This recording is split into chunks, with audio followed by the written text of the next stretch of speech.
All right, everybody, welcome back to the Aligned and Unstoppable podcast. I am here with a dear friend. And before we get into this week's subject, I want to just fully say this podcast episode, you're going to want to listen to probably a couple times because my guest is somebody who is likely your near future. Where she's at today is your near future. Rabab is here. She is a dear friend. She's a past client. And we were talking before we started recording about really who are my listeners and what is it that our intention is for all of you to get from this episode. And she kind of said it, you said it yourself, which is like, they kind of they're like where I was a year ago. And I think that's so true. And I think that's so hard that when we're in that early stage in our business, we're starting to get things moving, but maybe it's not moving as fast as we want. Maybe we still are feeling some imposter syndrome, from some scarcity, worried about money, just like doubting ourselves and like what we're even here doing. We can get so stuck in our head, stuck in our stuff, and we don't see the potential that's literally there waiting for us. And I'm talking to myself too. I feel the same way sometimes, especially as I'm shifting and pivoting, is that we can get into self-doubt. And so I also want to just say, we'll start with like how we met. We'll talk about like how you got to this place. But I also want to say too, is like, you know, how this podcast came together. Rabab and I talk all the time. And if you guys are familiar with my video, you can see literally behind me, that's Rabab's piece right there. She's with me every single day of the week. And I love her art. And part of having it right here behind me is it's sharing that energy in my videos, but it's also sharing our connection. And I feel like we've always been so tightly connected. But the reason why this episode came together is we were just chatting and Rabab was like, hey, why don't I go on your podcast? Which is like, you would have never said that. It's so not me. Yes, which I was like, did you just pitch me? I freaking love you. And I was like, of course, it's a hell yes from me. I freaking love you. But I wanted to say that because even there's parts of us that you're like, I would have never said that like a year ago. No. And so that just tickled me. So let's start from the beginning of how we got to know each other and let's talk about you. So I know that I met you on Instagram, right? Yeah. But how did you become the artist that you are today? Like, how did it all start? Yeah. So some of you will have Rabab's Instagram handle on the show notes and in the podcast and everything. So you can check her out and follow her. But let's start from the beginning. How did you begin? Yeah. So first of all, before how I began as an artist, I want to say I found you on Jodie King's podcast. And because I'm an artist, I follow Jodie, and she has this energy about her that like also like kind of very, it's really not about the art, even though her art is gorgeous and you have a piece right behind you, but it's more about her and her message. And I really resonated, and I was listening to her podcast, and you were a guest on her podcast, or she was a guest on yours. Yeah, correct. And basically I was like, wow. And I was like, I straight away, like both your energies was just like so magnetic. Then I was just like, I wanted to know more about you. I started following you. I found your Facebook page, and then straight away, I think at the time there was an abundance week, or there was like something, the intuition week, and I signed up for that, and straight away I went to Mastery and Ascension. I've been following you, and then you started you were signing up for your mastermind. And so this is like the short version of how I was drawn to you. And there was something like, I wasn't like a coach or or like doing something like providing any like spiritual or like any service to others, or like having a group, or even thinking about having one. And so the mastermind did not really make a lot of sense to me, like if you sit, and that's also part of like kind of my message today as well. And things don't make sense sometimes. Yeah. But this is where intuition comes from, and this is where you kind of follow what you're called to do. Yeah. And it kind of doesn't have to make sense, because it didn't make sense for me to join the mastermind, neither financially nor the time of day. Like I remember we were having calls on a Friday, which is my weekend here. Yes. And we were having the calls late at night, and it was like none of it like really kind of made sense. But they was like so drawn to join, that I was like, okay, I'm gonna do this. Yeah. And I remember we talked a couple of times, and I was like, inside I knew, like, when you know something, when you have to do something. Yeah. So that was like really the short version of how this started. Yeah. And I would say too, like when we first started talking, because you followed me, and I periodically see like, oh, who was following. I started following you right away too, because I loved your work. And when we were talking through DMs, I was like, there's something about you, and I adore you, and I don't even know you. And when we were talking about it, because I think you had brought up the mastermind, I'm like, you know what? I would absolutely love to work with you selfishly. However, I completely honor if you don't want to do it right now, like, please don't. I don't want to push you into anything. Yeah. And we went back and forth for a while, and you're like, listen, it's not going to work. It's not going to work financially. It's not going to happen. I'm like, that's great. That's fine. That's really okay.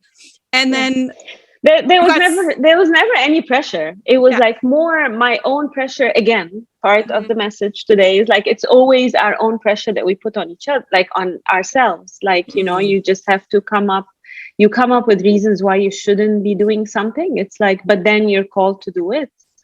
So I kind of was like, I was just like in my own way, like I was just trying to come up with reasons why I shouldn't be doing this. Right.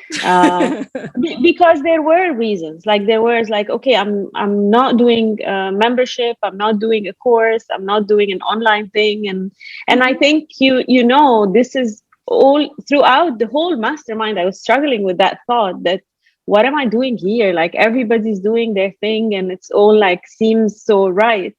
But like, what am I doing? Yeah. And I remember at the beginning too, you did a Facebook Live into the group, and you basically were like, I shouldn't be here. I don't know what I'm doing here. I'm not like anybody else, and I'm terrible on video, and all these reasons. And we're like, we love you even more now.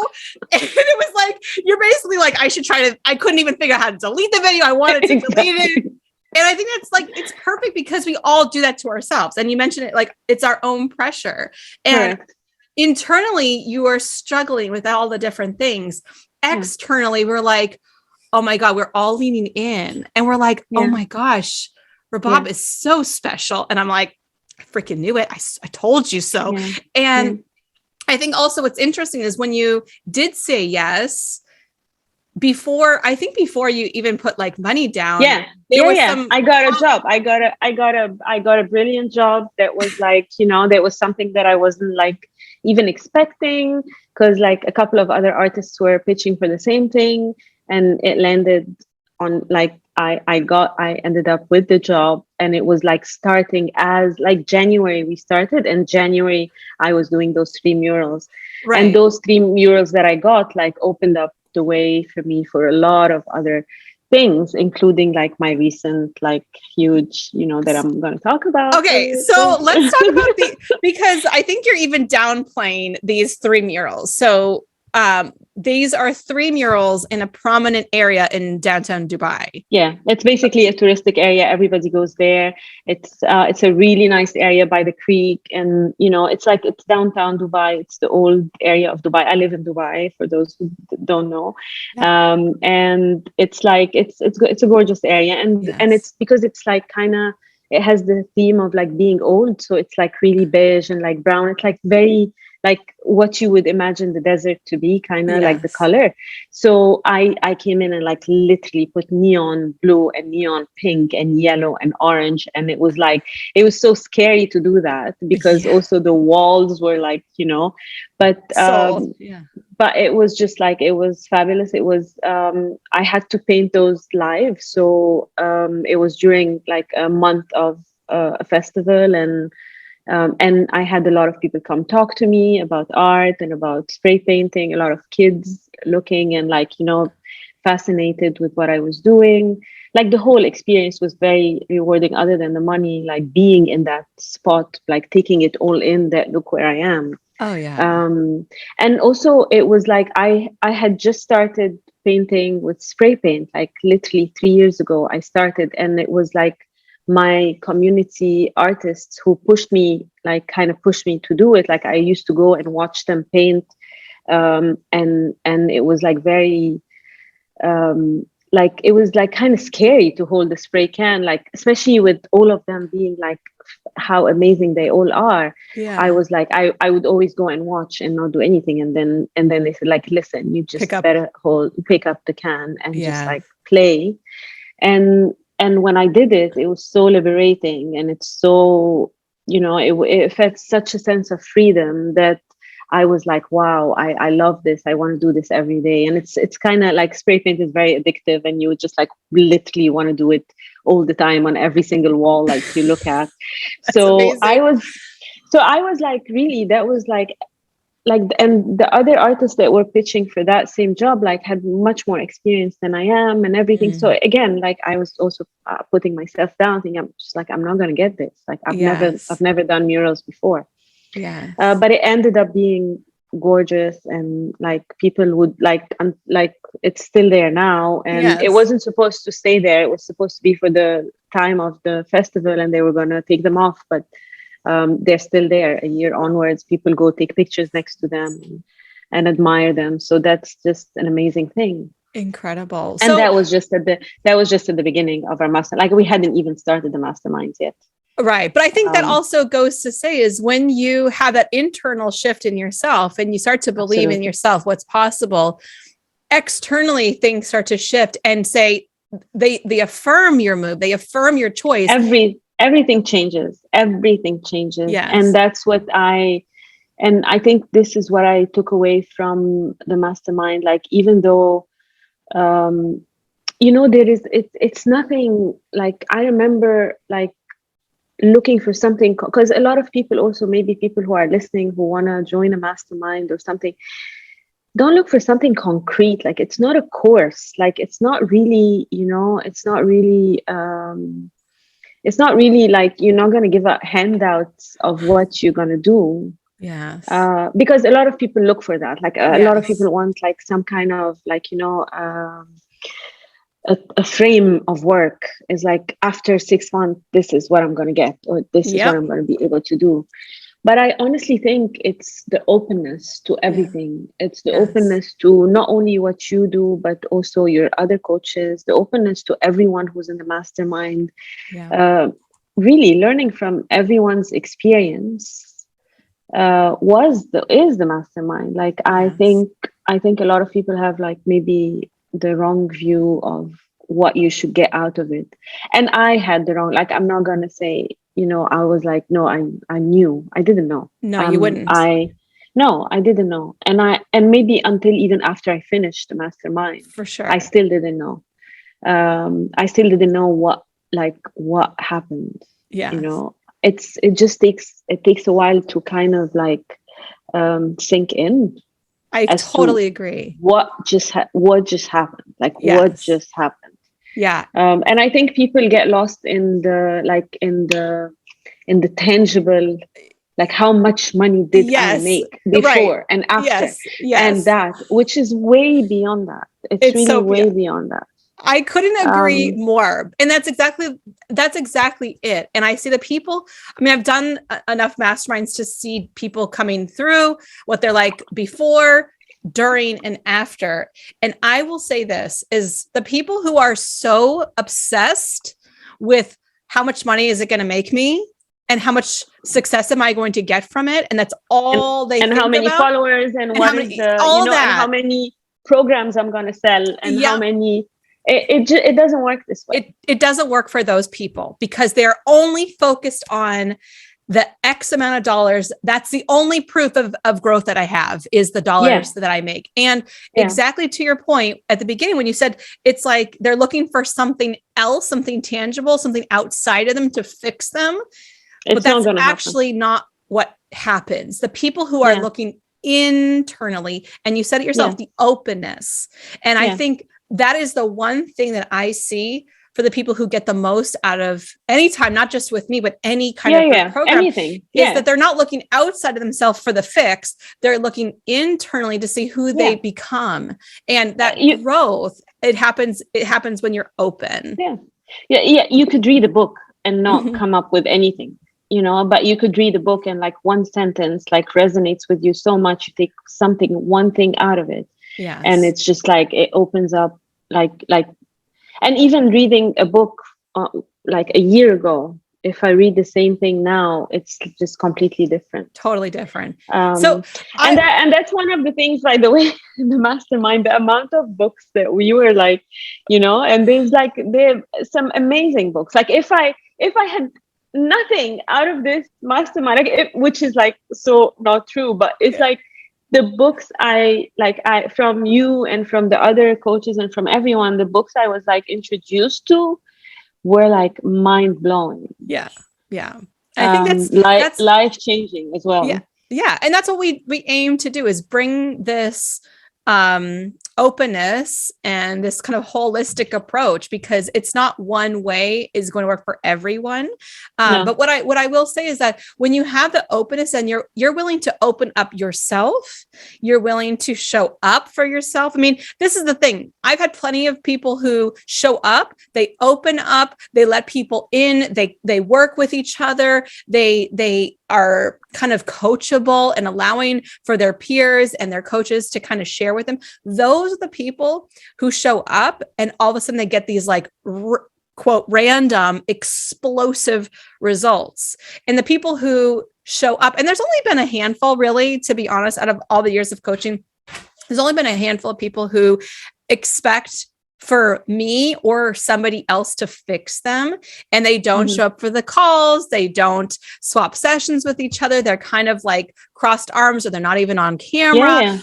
People like that, they finish the program and they're like, I don't know, really didn't. It's like, well, you get what you put into it, and that's how life works. Everything works. Everything, not only a coaching session or anything, but everything is like that. Like you really have to put in the work, and I honestly think it's more also because when people say you put in the work, also sometimes they think it's like getting up every day at 6 o'clock and going and not coming back till late, and like, it's physical. It's not physical. It's just like, really it's all about showing up and connecting to what you feel like you can actually offer. Like what can I offer? Yeah. And when you know that, like things flow, like everything like works out, like really everything works out to help you with that. I mean, it's personally for me, it's just been an amazing thing. And I think things really worked out for me in that way. Sure. But also I've been like, to tell everyone a bit about myself, like I've been painting for the past 12 years. I have 3 kids. I have a daughter who just went to college this year, another one going to college next year, a 13-year-old. I've been like doing the whole mom thing. I used to work in corporate. I used to work in hotels. Even when I had my kids were young when I was working. And then when everything was just too much, and my mother, who was very, very close to me, passed away, I just and she was a very like creative soul, and like she loved to like paint and draw and like make things all the time and all sorts of crafts. So the thing when she passed away, I like thought, about honoring her, and I started painting. And when I started painting, I didn't have any expectations. I just wanted to do something that she would look down on me and like be happy with, kind of, that I'm doing that. But also I needed something, like I was again called to paint. Like I was like, it was something that wasn't leaving me. It's like, okay, you need to go paint kind of every day, which is also part of the awareness of what is it that's calling you. Like, are you being called to like, callings are like, it's not like the sky is not going to open and the light is going to come down and it's like one idea. It's probably something that's like that's in the back of your mind constantly. Yeah. That is calling you to just like try it. Yeah. And so this is how I started painting. And then bit by bit, I got a friend who was like opening sort of like a gallery frame shop. And she said to me like, would you like me to take some of your paintings to show in my space? And I was like, yeah, please take. They were like literally under the stairs, not collecting dust. Yeah. And I was like, yeah, take them. Didn't discuss prices, didn't discuss anything. It was like, take them, because I've like had zero expectations. And basically every day she would call me and she said, this one sold, this one sold, this one sold. And she sold them all. And I was like, what? Is like, it is really someone wants to buy my art? Like, is it like actually sellable? and so this is when I started like now having high hopes. Okay, maybe I'm just gonna like go and look for a gallery to represent me. And I would go and nobody would take me. It was just like, galleries are like for big names and you have had to have like exhibitions all over the world and stuff like that.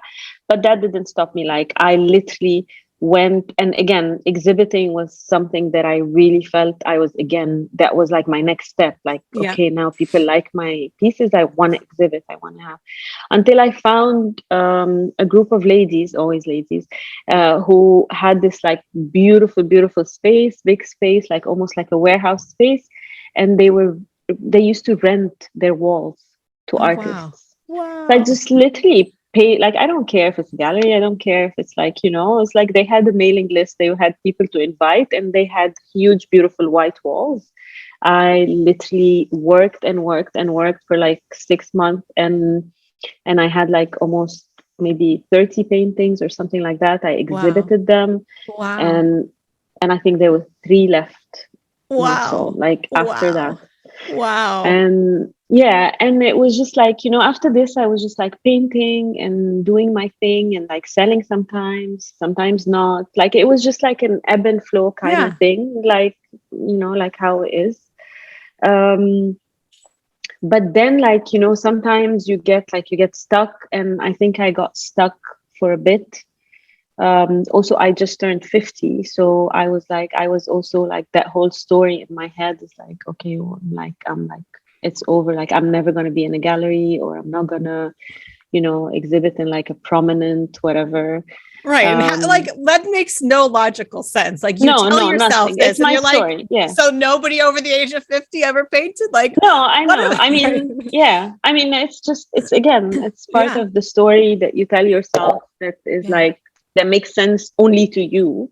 Yes. And it's like, okay, this is my story. Yeah. And then I, like, when I joined the mastermind, and I was like, I was also not sure what I should be doing. Should I be doing workshops? I had started doing workshops with like kids, and I was like doing this paint with me workshops that I would invite people to come and paint with me, and it ended up being some sort of art therapy, which I'm not qualified to do, or I've never, but I ended up being in a space, me and another person, and they were literally pouring their guts out to me and telling me how painting is helping them, and how being in that session is like getting them to release like some stress or some old memories or stuff like that. And I was like, I found myself not wanting, like, not be like, just absorbing, but not being able to say anything, because I was afraid like I would say the wrong thing, because I'm like, I'm not a trained psychologist or anything. Like I'm not supposed to be doing this. Like I'm just like, I just want you to be creative, that's all I want. You're like, do you want some blue? I don't know what. Well, I think we can all do that from time to time. We find ourselves in a situation where we feel like we're underqualified, but yet here it is. It's like, yet you attracted them, and yet somehow they're getting therapeutic benefits, even though you're not a trained. And they were all leaving their sessions, like it was a 2-hour session. They always ended up being 3 or 4 hour sessions. They're all leaving with a beautiful piece of art that they look at and think, oh my God, I never thought I would create something like that. And also they would like text me later and talk to me later and say, you know, how amazing the session was. And I want to bring my husband, or I want to bring my friends, and you do like group sessions and stuff like that. So this is where I had, when I came into your mastermind, I was like, okay, maybe this is what I should do. And I remember all those people, they wouldn't let you go either. They wanted more and more and more of you. Yeah. So this is where like, and that was like where the doubt, whether I should be doing a program, whether I should be doing a workshop, whether I should be doing an online thing. And I think pretty much everyone on the mastermind had their like act together, and they were like putting stuff out there. They're going live. I still haven't gone live, by the way, until now, which is not, you're gonna be disappointed, but not at all. But it's still it's still a bit of a block for me somehow. Like, but I'm going live with you now, right? Here we like go. that's a live. But I think these are the stories that we tell ourselves, because I know as a coach with the group of whatever 30 people who were in your round, is that not all of them had a group program. Not all of them were coaches. There was other artists. There was hairstylists. There were trainers. There were coaches. Like various, like, and that's the other thing is like, we can have in our mind, I'm not good for this reason, but yet see like, okay, there's a lot of different diversity in different businesses. Like I'm not the only, but I'm also one of a bunch of various types of people. It's not like it was only for coaches and here's this like random artist. No, but the other thing is everyone there had some kind of doubt again. Oh, for sure. Everyone has everyone 100%. Yes. And if I say the one common thing was doubt. Exactly. That one through thread was doubt and fear on some level. And 100%. While you could sit there and go, well, I don't have what you have, they could do the same thing and go, but look at you, look at what you've got. You've got this. And I think that's the thing that we get lost in as we're new, is we're comparing ourselves to everyone else and not seeing the greatness in ourselves. And also not recognizing that everybody's there on like their literally, like, I know it might be a cliche, but everybody's on their journey. Everybody's in their own journey. It's like such a code thing, but it's true. Like, you know, even the people you see on Instagram every day and like, you know, and they look like they have their shit together. You have no clue what they've gone through before, or how long. Like right now, like when I'm out there now on Instagram, like, there's people who just like followed me after my recent project. They might think it's just like, this was just like yesterday and I got lucky with that project, but they don't know that there's literally 12 years of me working on my craft, or working on getting better at this, or getting better at myself. And so it's just like literally like, it is a quote, but it's like everyone is on their own journey at their own time, at their own pace, at their own, you know. And we have to truly make peace with that, because absolutely, whether like, even if I was also an artist just like you, I could say, well, I'm an artist just like Rabab, and I've been doing it for, let's say, 10 years. Or I could say the same, I've been doing it for 12 years. Nothing happened for me. Why is she getting this, and why am I not getting it? And it's like, we're all on our own unique life paths. And the sooner we can just be where we are on our path and ask for help and embrace where we're at, then we can move and navigate through that. But if we're so busy looking at everybody else's Instagram and everybody else's success story, and I always like to joke around about all these stupid online coach gurus who are like, make 6 figures in 6 days. And you're like, oh shit, I followed their path and I'm not doing it like and they I didn't are. make 6 figures. Because it's their path. And that's the point. So I mean, I would love to hear, I know all about it, but I'd love for you to share with the listeners, because what we were talking about is like, yes, you had all these shifts throughout the mastermind, but truly what's happened after has been like earth-shattering, monumental. Totally. And so like, I almost feel like I'm just like, give me, because history, I'm selfish. So let's just kind of let's start there, because I know that as the mastermind was closing up, you had an opportunity that you were like, I can't talk about it. I literally have a contract that says I can't say a word. I'm just going to say I'm excited and I hope it works out for me. And I was like, yay for you with the mystery thing that you're talking about. Let's talk about that process, because you literally you had to sign a contract that you couldn't talk about it. So let's talk about that process and sort of what happened after that. Yeah. So basically, I got a call. I got a message on WhatsApp asking me if I would be interested in a project in Abu Dhabi for the Formula One, for the Grand Prix. And I was like, hell yes, I'm interested, because like I love Formula One. I'm like a huge fan. And your son does extreme. My son does motocross, and like we watch every single race of Formula One, because like my daughter follows Red Bull, my husband follows Mercedes, and it's like a fight every single time there's a race. And it's like really heated. And so anyway, I'm like really familiar with it, and like I was just like excited. But the biggest idea in my head was like, this is going to be a mural in Abu Dhabi for the Grand Prix, which is like an amazing thing, but this is like the ceiling of my of the thought I had about that. Then I had this amazing lady who was the project, like she was like the project manager of the whole thing, and we had a call, and we really connected, and we talked about it. I talked about my art. She didn't tell me any details about the project. She was just like literally talking to me about my art. My art is a lot about community, and the piece you have, it's all about like being one unit, being connected through these lines that connect us, and being one, really, like realizing that you and me want the same thing, and you and me are one. And so I explained to her what my art was about and what I'm doing and this and that. And I told her like how like we're huge fans of Formula One. She said, okay, I'm going to go back to my client. I'm going to tell them about you. And then if they like you, we will like have you sign an NDA, because like this is a secret project, and so I was like, yeah, okay, whatever. And then they came back later. I signed the NDA. They liked me, and I was like, okay, now it's time to tell you what it's all about. And it was McLaren and Views. Views is a principal partner of the McLaren racing team, and they wanted to do a one-off livery, which is like basically the way the car looks.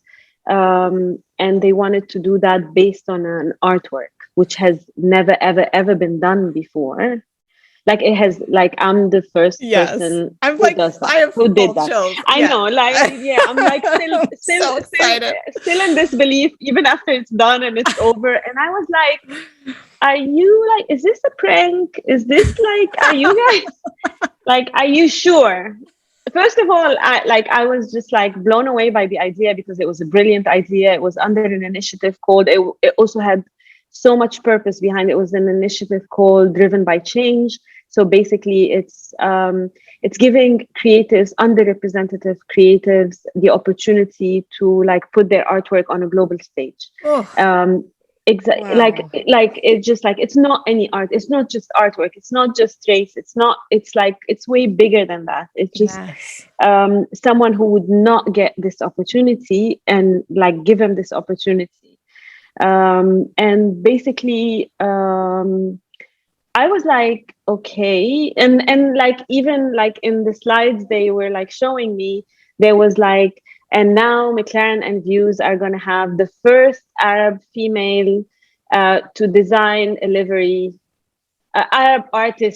female Arab artist to design a livery. And I was like, who are they talking about? Like, it's like, what am I supposed to do here? Like, is it me? Are you talking about me? So where do I do the mural? Like, where's the mural? Show me the mural. Where's the wall? And it was like, it was just like complete disbelief. But then still in my head, there's probably 10, 15 other artists being considered for this. and everybody's gonna like, because the typical thing is like, you know, artists, you give your design, they choose these 3 artists, they like have a, you know, it's like the way things go. Sure. Proposals, stuff like that. And I was like, I started working on the project, and after I signed the NDA, and I started coming up with designs. And then at some point I just told my husband, I was like, you know, I really would like to know, because I know all the artists, like, and we have this tight community here. And I was like, I really want to know who else is in the running for this. Should I ask? And he's like, don't show your insecurities. This, like, you know, don't like tell, don't like, you know, just like be confident. They chose, like they chose you to be confident. Don't ask who else is in. Why are you asking? Of course, I didn't listen to him. And I still asked, and I asked Lindsay, who's the most wonderful person to work with, and she was like, "It's only you." I was like, Wait, "What do you mean it's only you?" She says, "Yeah, we chose you. This is your project. You're gonna do this project. Like it's just a matter of time. It's just a matter of us coming with a design." And by the way, you have full creative freedom. Like you don't have to do anything. Like you literally have, obviously, lots of technicalities because of it's a race car, because it's racing, because there's certain spaces where you can put artwork and certain spaces you can't. And here you go. This is Davide Verdis, an amazing genius Italian motor like designer, and he's like he's a genius, and he's gonna help you bring your artwork to the car. And I was like, this is like what is going, like what is it, like someone really pinched me. Yes, but also I think, thank goodness you didn't listen to your husband, because you would have been stuck in that like anxiety loop of like, I hope they choose me. I what if I do it wrong? And what if and doubting yourself versus going like, okay, I just need to like get this off of my chest. Yes, correct. And except that I still got a lot of other anxieties to go with, whether they're gonna like it, whether the fans are gonna like it, whether, you know, it's what they will say about it, what they will, you know, like, is this like, even, especially that I brought in my figures, like my Nubian figures, who are like the thing that I paint the most. And I was like, you know, for me, the Nubian figures make sense because it's in Egypt, it's where I came from. But then it's something that the world is going to see, and the world of racing, which is like very male, you know, predominantly male, and Formula One is like really predominantly a masculine. And that was the whole point of bringing a woman into this. And until today, I tell you, I get Instagram messages, DMs on Facebook, on Instagram, on email, of people saying, you know, you being a woman in this place inspires me, gave me hope. I'm, you know, one lady sent me saying, my brother showed me your livery, and I was like, and told me it's about time you get off your butt and go in your studio and start creating, because I'm an artist, and I'm back to painting because like I have hope that I can get something like this one day. Oh my gosh. And that, honestly, if this whole thing is a very proud moment for me, a very proud moment for my career, and for like the whole world. Was literally like, first of all, it was the most, I don't know if you follow Formula One, but that was the most watched race, because it was like a decider between Lewis Hamilton and Max Verstappen, and if Lewis had won, it would have been like his 8th time. Like, it was like a very, very important race. Wow. So not only I got a chance to do this in a regular race, like that gets normal viewership, like the car was like watched by millions of, like, I have the numbers, like they sent me the numbers of how many people have seen it, and it's like 150 million people, something like that. Can't even wrap my head around that. Yeah. No, exactly. Like, yeah, it's not my it's that these numbers are not in my Instagram insights. Like, that's not what I see. I see hundreds. Yes. Yeah. But again, part of it was such a purposeful, like it had meaning, it had purpose. The whole thing was just like, and you know what? Everyone loved it. Like, really, everyone loved it. Everyone was supportive. It was just like a dream project. Even the people like who like 6 months. I worked on this project from June to December, and it was like, and we worked via Zoom. Like, I'm in Dubai, most of them are in the UK, and it was just like, it was fascinating how it all came together. But honestly, I feel like, that openness that we talked about at the beginning, the openness of really being open to what is there for you and what you can achieve, and just, again, showing up. And the funny thing is, showing up was just me posting my art. Like, how Lindsay found me. She found me on Instagram, and and she found my art. She liked it. We spoke. But if I had said, like, okay, my art is not good, like, and that's a message for everyone out there who, like, just show up, like, just put yourself out there in the stuff that you really care about and you really like. And it doesn't matter, like, even if you get like 5 likes or 10 likes, and believe me, those are the numbers that I used to get. And even then, I was just still posting every day. I was like sharing my stories, sharing my life, sharing my kids, sharing what I do every day. Like, my Instagram was like literally either motocross or art. Like, it was like, it would be very confusing for people to follow me, because it was like, okay, what is she doing in the desert on, and who's that on the motorcycle?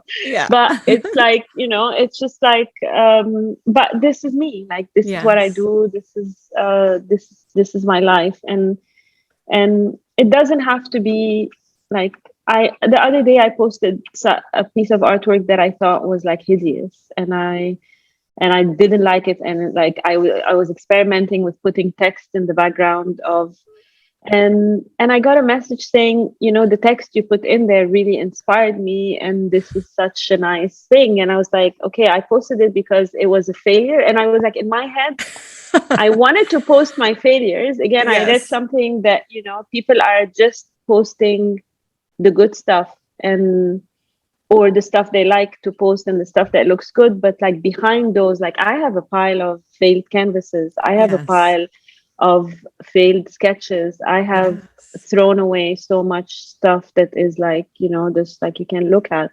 Absolutely. But I never posted those. So that's the reason why I posted that one, because I thought it was a failure. And I wanted to put like, okay, this is an experiment that failed because this is what I was going for. But instead, like, oh wow, this is beautiful. Because so again, you don't know the effect of what you put out there. I completely agree with that. As long as it's honest, and as long as it's from the heart, and as long as it's also for the right reasons that you're posting it. You're just not posting as a machine, like, post. It's like, you're just putting yourself out there, writing what you feel about something, or on a bad day, or on a good day, or on any day. So I mean, I think, like, if I had not maybe had that Instagram account, or maybe if I decided that my art wasn't good enough, which is at also some point I was telling myself, and some point throughout this project, I was telling myself, oh, like, so weird they chose me. Like, my art is not that good. Like, there's people who are way better than I am, that should have had this opportunity. But like, again, it's back to the stories.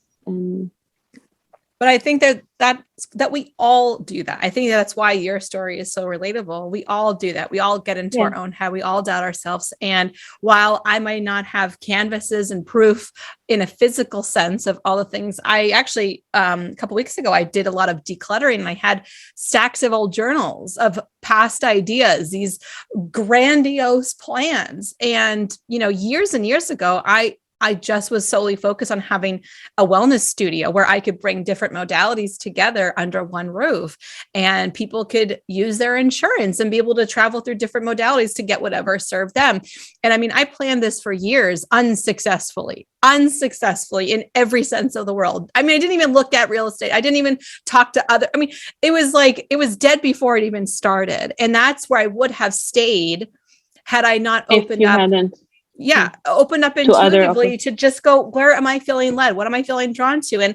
And even I can totally relate to the message of like sharing yourself online, of like, this is like probably me on my worst day, and I don't really think this is a good thing to share, but for some reason I want to share it. I mean, I've had posts that I had like a tearful breakdown, and sharing just sort of like I'm having a bad day and this is where I'm at. And I've had more love poured into me and more people saying, thank you for sharing this, because, just like your paintings and just like the opportunities, like you're giving me hope, you're giving me inspiration, because I know I'm not alone. I'm not the only one struggling. I'm not the only one having a bad day. I'm not the only one feeling like a failure. I'm not the only one in self-doubt. And we have to humanize every part of ourselves when we're online, because so often, and I think it's only like a new thing where people are trending to share more real life things. But absolutely. Even just a couple of years ago, wasn't like that. It's still so much of that like perfection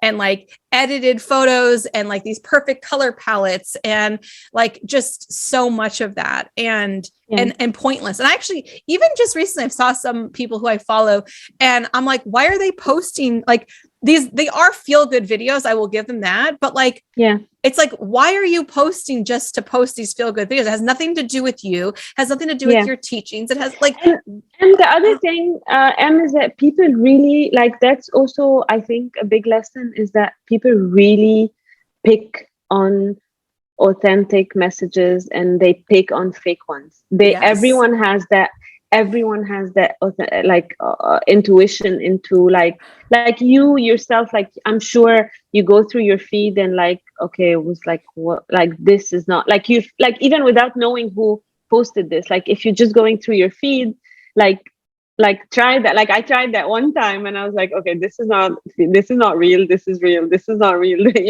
You can actually tell, like you can tell, and everyone can tell. So and so I also want to share through this opportunity, which is like utterly mind blowing. I mean, you were blowing up all over the place. And my younger brother, who's very into racing and cars, I was like, look at my friend, this is her car. She does. He's like, that's unbelievable. Like we were all freaking out. I can only imagine what it was like in your world with your family and with your relatives and your friends and your artist friends. Like, what was that like with other artists too?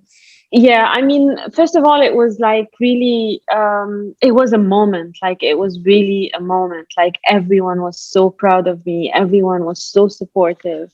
And the one thing I kept on hearing, which was like very, like for me, it was very emotional and very like everyone was saying, no one deserves this better than you. Like the thing I kept on hearing over and over, it was very affirming. And it was like, when we heard about this, it was like, wow, yeah, she definitely deserves this, and that's part of me being, being part of the community, being like, I've been there probably longer. I've been in Dubai for 19 years.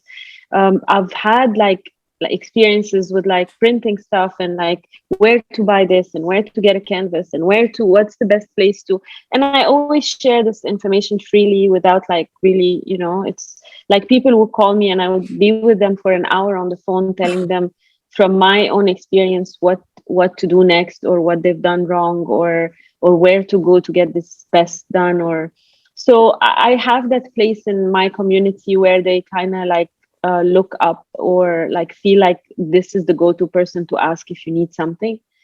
So that was like the response after this was amazing from this community, from my family. Honestly, like my kids and my husband, everyone, like my sisters, my husband's family, everyone was like beaming with pride and very, very happy for me. In Egypt, it kind of completely blew up. Like I was everywhere, in all the magazines, in all the, like I would like, people would send me, because obviously when they do something like that, they send press releases to the press and the press release gets picked up and people like, they send the pictures and the press release. So it was like mentioned in like all the major newspapers. Like for a month later, I was doing TV interviews in Egypt, like via Zoom, TV interviews here in Dubai, in Saudi, like literally everywhere was like wow, can we talk to you about this? And so it kind of like all of a sudden I was like on like that also was like part of like not being able to go live. Like I was literally live on TV. Forget about the internet. Like I was live on TV stations and news and everything. Like almost every day I had an interview for something like that. And Egypt is huge. Like we're like 100 million. Like the population is like huge. And obviously for my people, like the Nubian peoples of south of Egypt, like that, they were like demons. They were like, wow, you know. So yeah, it's still honestly, it's still until now, I'm telling you, like I still get messages every day about how this. I got a message from a student in college in the US in Boston who wants to do like her a report, like something on like a part of her art class. She wants to do something and she wants me to talk to, like she wants to talk to me over Zoom. And oh my gosh, so it's like the reach of it was just like something unbelievable. Yeah, I again, I would have, like, I remember my call with you, like we had these one-on-one calls during the mastermind, and I remember my call with you.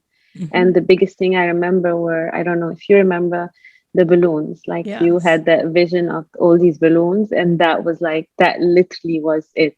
And by the way, if you still have recording of that, I'll tell you something that is going to blow your mind. You said something in there about a race car. Shut. I swear to you, Em, and I waited for this call to tell you that. Oh. And I have it because you sent it to me. Yes. But remember when I sent you a screenshot and I said I was listening to this today? Yes. I was called to like pull it out because I had not listened to it since we had our call, like that one-on-one call. And you sent me the recording and you said, like, I usually send the recording because my team like deletes them when we have so much. So, so there is a part there where you're saying, you know, it's just like a race car. Like you said that, and I was like, okay. Balloons, I understand, but race car is a bit too much. Right. That's where I draw the line. You lost me at race car. But I mean, that was when was that? Was that in March? That was in March. Okay. That would make sense. That was in March or April. And then June I got this opportunity. Oh my gosh. I probably do have it somewhere in my archives. I have it. I can we transfer it to you, but I'm like, I have it. You're gonna have to listen to this. I will. Tell me where to find it, because, and that's the funny thing too, is like, back to listening to our intro. My dog has been going crazy. I don't know if you've been seeing. He won't leave me alone this whole session. Yeah. He looks exactly like my dog. You know, like I have my dog he looks exactly like him. It's crazy. But he won't leave me. He's so playful. Yeah, mine is in the kitchen. Mine is in the kitchen because he would have done the same thing and I would have been completely distracted. He's pawing at me. He's biting my hand. He's like, I want to be part of this call too, Mom. I'm like, okay. Hello.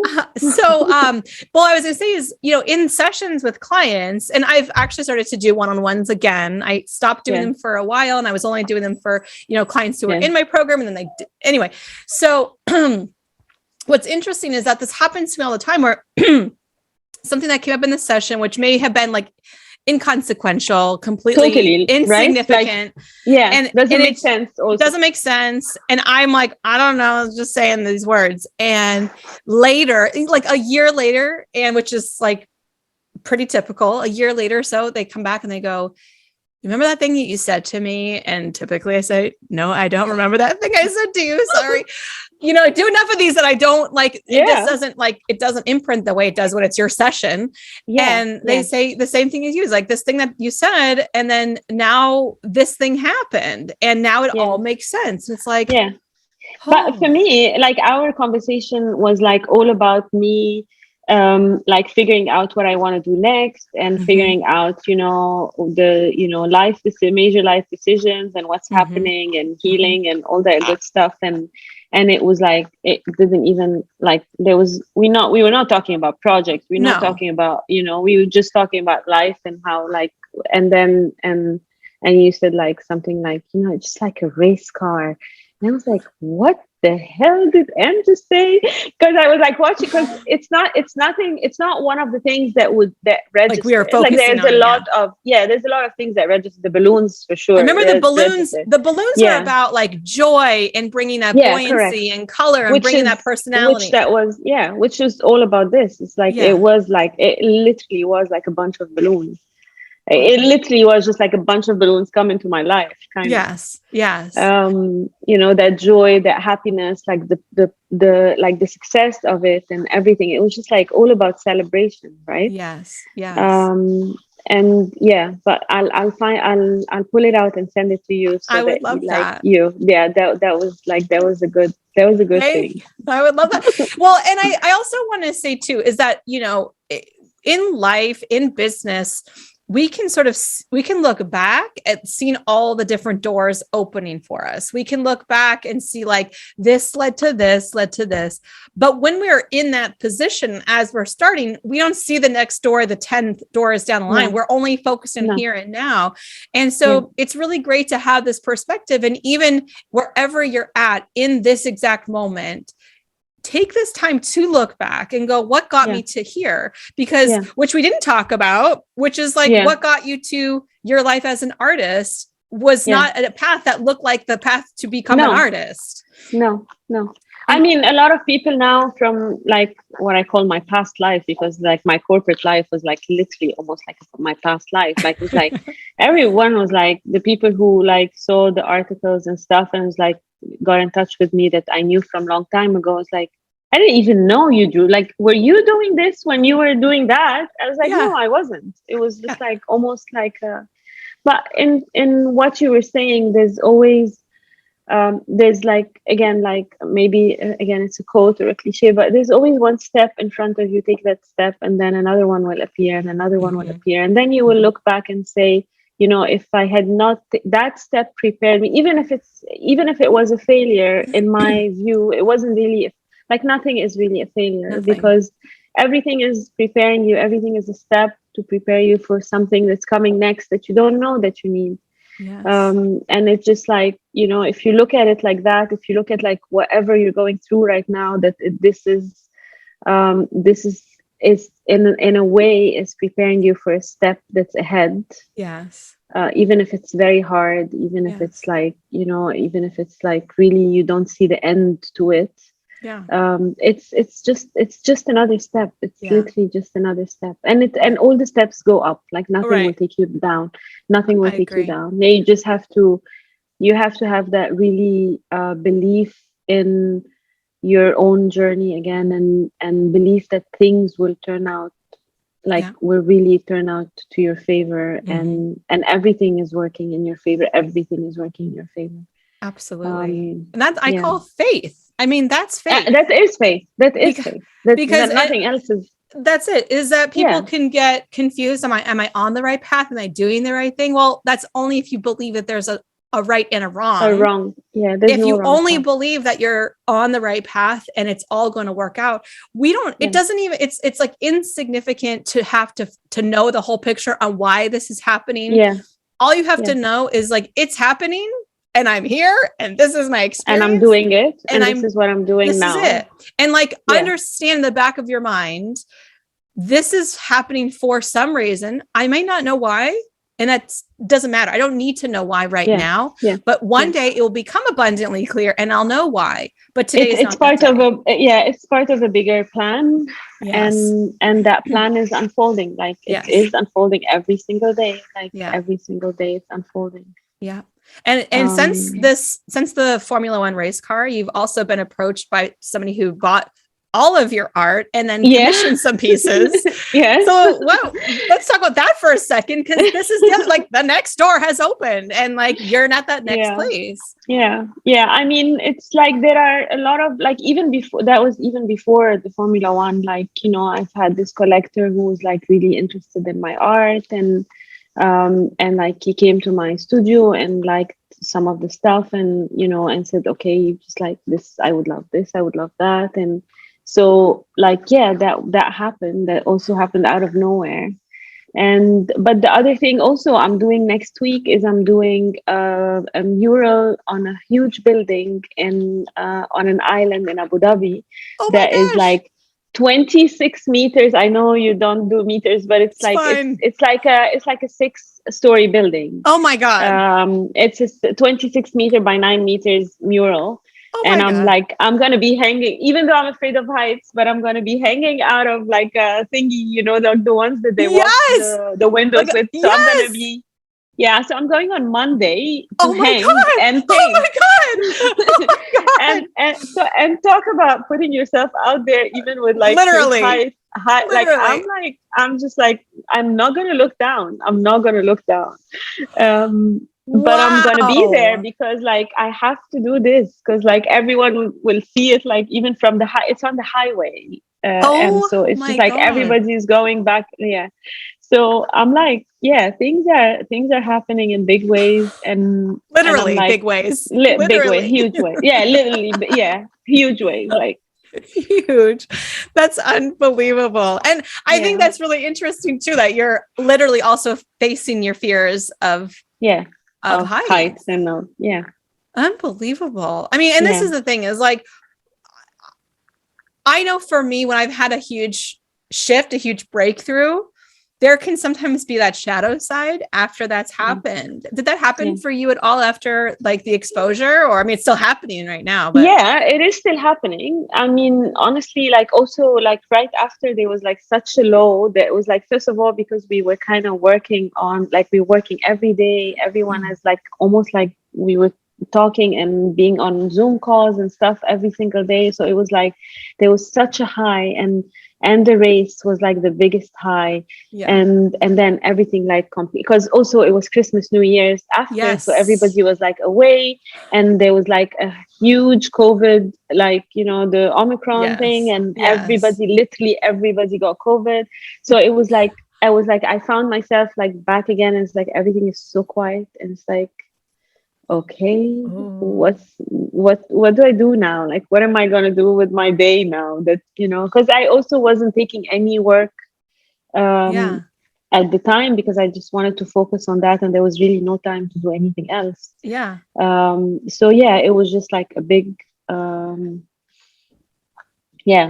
big, like, you know, dip, like quiet time, that I actually needed. Like I just needed, I needed that. But yeah, it's back again. Everybody's back from like the holidays that like took way longer than it usually takes, and I'm looking forward to everything. And I'm like, I think the thing I'm looking forward to the most is like talking about it, like how you know, because that was like, again, one of my callings now is like, you know, to talk about it, because you don't know what, like from this episode, someone will take something that I said, like one thing, and it would help them in a way. And if there's only one person who's like, you know, who's affected, that's enough. That's exactly it. Yeah. I fully believe in that message. This is why I make this is why you do what you do. Yeah. This is why I get single day. I get inspired to do a Facebook or Instagram live, or I'm, you know, because it is that in my heart, which is like, you know, I have this thing that's inside of me, and I feel like I could help one person today. Yeah. And if that's your sole intention, if I could just help one person today with this message, that's enough. That's enough. And what is surprising is you might have that simple intention of one person hearing one thing that I said that one time. But what happens is it has a ripple effect, and it's sometimes multiple things that you said, and sometimes over multiple days. And whether it's this episode or a TV show, or the fact that you are a woman who created this art for the first time ever, creating history. There's a person in Boston reaching out to you for this, like, it's this ripple effect, and it gets compounded over time. And and now you're going to be in this enormous building. It's like, it's like, it just keeps rippling and rippling. And sometimes we just look at ourselves as like, well, who am I to even do that? Oh, sure, there's another person who could do this better. Well, but it's your work, and you're here and this is your work. And so I'm really glad that you're called to share your message. And I hope that if anybody is listening to this episode and you have a podcast, that you reach out to Rabab right now and invite her to be on your podcast, because she has a lot to share. And we didn't even get into talking about your life before being an artist. Exactly. But there's so many more hours that we could be talking about, like how you we do part 2. I'll pitch you again. Part two. But this is kind of like your highlight reel, where we look back in this condensed formula and we go, well, I was here, then I was here, and then this blew up, and then this blew up, and this blew up.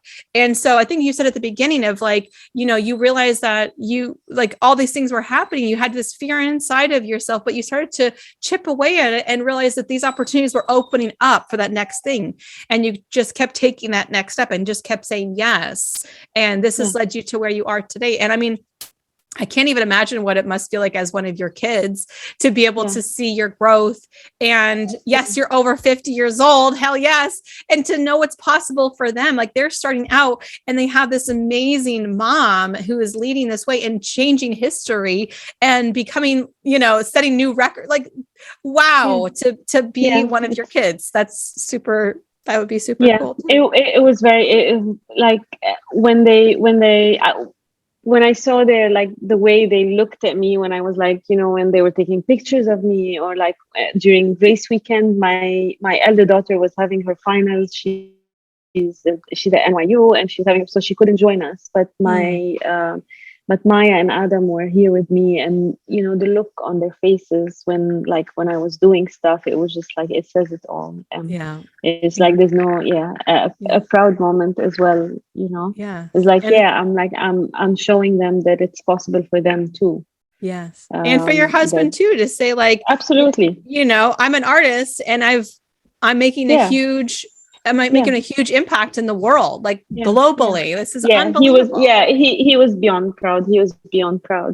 And obviously having that experience, like, all of this is also one thing, but having the experience to be at the Formula One and to see the race and to be, like, this close, like, I went on the actual grid, which is like where they start the race. Like, they said, like, they were, like, doing these things for me every single day. It's like, okay, come, we're taking you on the grid today. And I was like, whoa. Like, I was just, like, standing there, and, like, the cars are lined up and I'm on the grid where they're starting the race.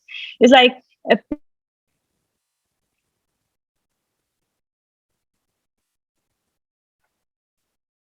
able to, like, kind of, like, between taking all these pictures and, like, taking all these videos and everything. But I was, like, also very, trying to really ground myself in the moment, and, like, really taking it all in and realizing that this is a once in a lifetime kind of thing. That, I was like, breathe and take it all in. And that was, like, also, that was very important. Yeah. Unbelievable. Well, I think that's, like, just having those huge, he keeps hopping. He's we're gonna stop podcasting. He's just gonna lay down. Like, I guess I'm just gonna be I'm done. He just wanted to be part of this. She's got good energy. I know. I have to show you. Like, I know I post sometimes pictures of Cairo, but he's probably his half brother. That's so funny. It's crazy. I was just going to say about being present in the moment of being on. What was it like when you were on the ground looking at your art on the car? What was that reaction like? Oh, first of all, the first time I saw the car, I traveled to the UK to, like, film content and see the car.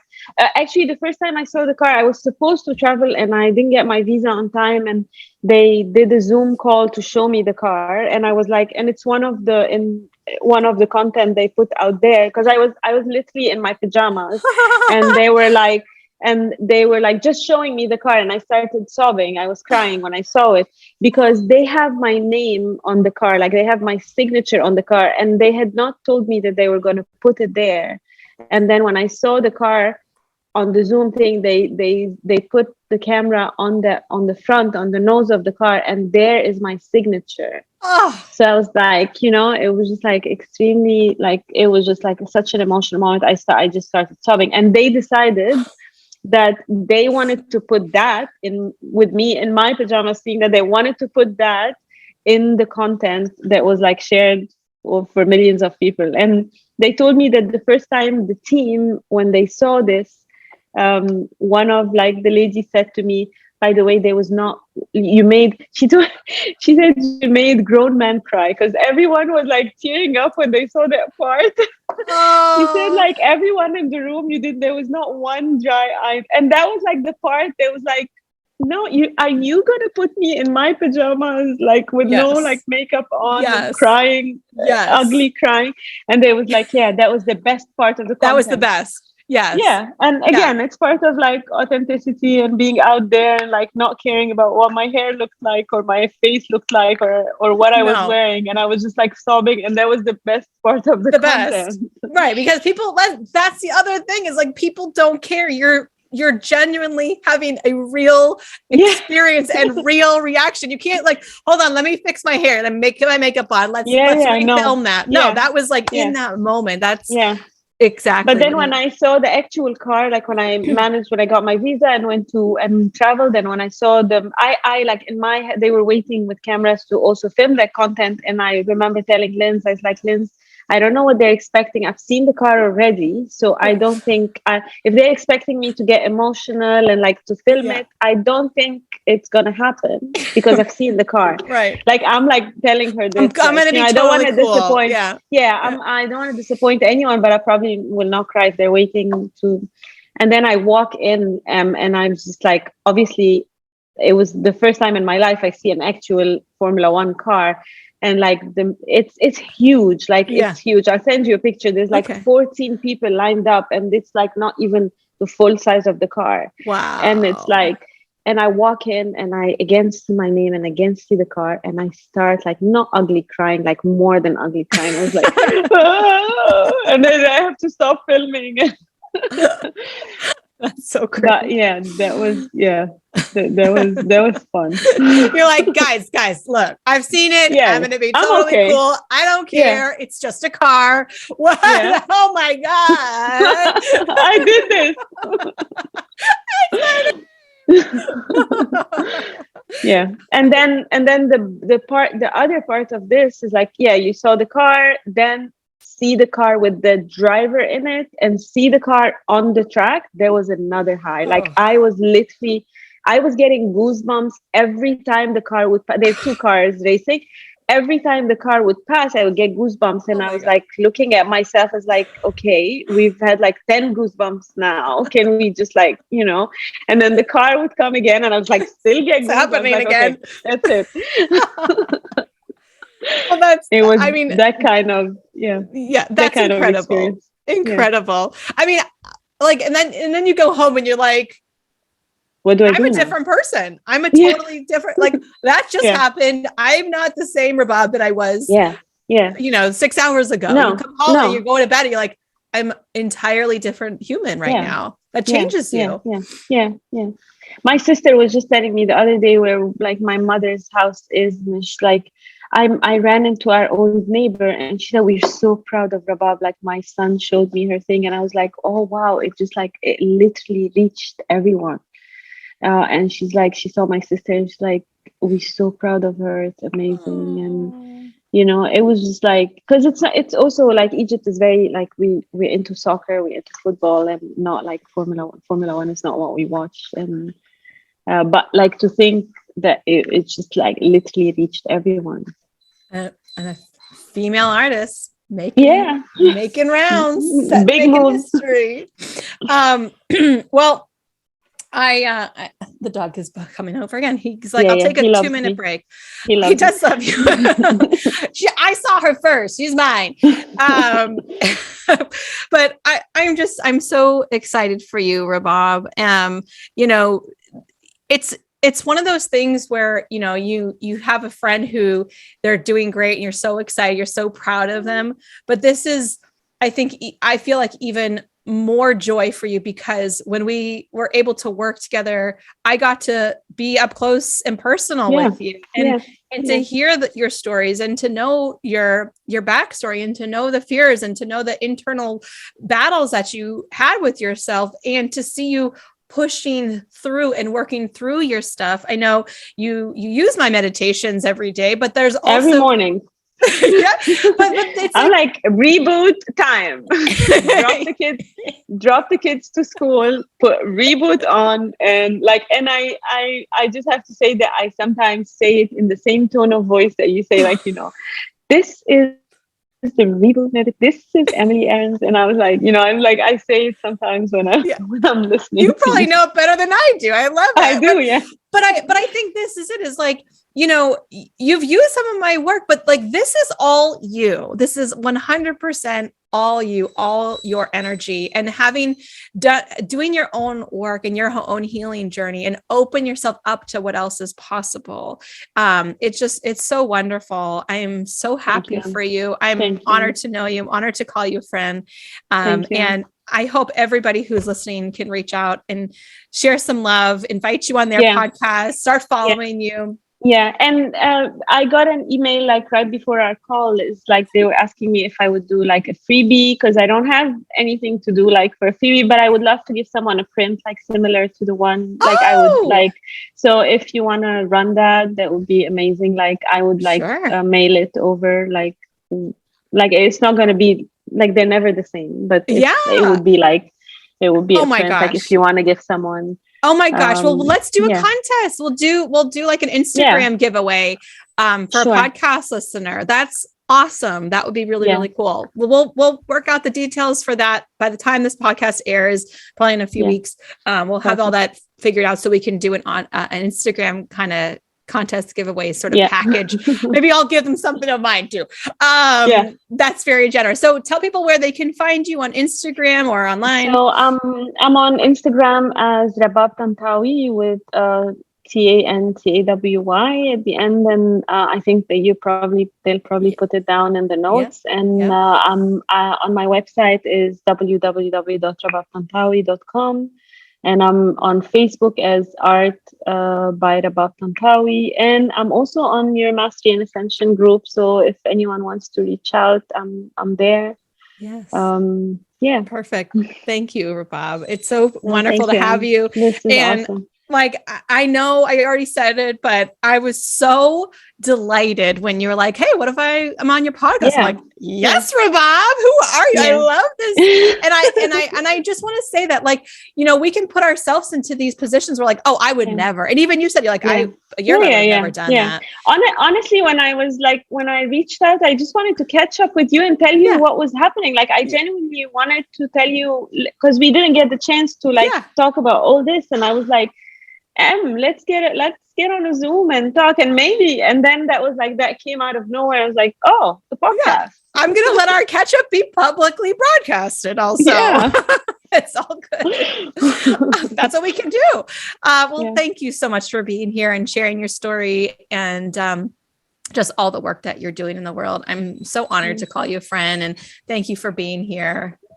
Thank you, Em. Thank you for all the love and for the inspiration and for what you do every day and for showing up, because it's difficult, and it's always difficult. It doesn't stop being difficult. It's an everyday thing. And it's just like, it's not a one time and then everything is easy after. It's just like every single day. And thank you for doing that. Thank you for being there. My pleasure. Love you so much. Love you too. I love you too. All right, listeners, thank you for being here. If you enjoyed this episode, make sure you take a screenshot and tag me and Rabab. I know that he should have his own podcast. Tag the dog. Tag the dog. Tag us on your Instagram story so that we can check you out and say hello. We always love DMs. And of course, leave a review about the podcast. That's one of the things that we absolutely love, is when listeners leave a review so that other people can hear more about it. Maybe we can do that as part of the contest, is leaving a review to get entered to get a piece of art. And I will say, like, your art has a wonderful energy about it. If you guys just start following, I was so happy to see it where you put it, because that was special. Like, that was special. That's in every single, it's like in everywhere. It's all the time. This is the spot. It's like prime real estate. Well, I love you. I love you. And the fact that you spent time to like put it together, make it for me, send it to me.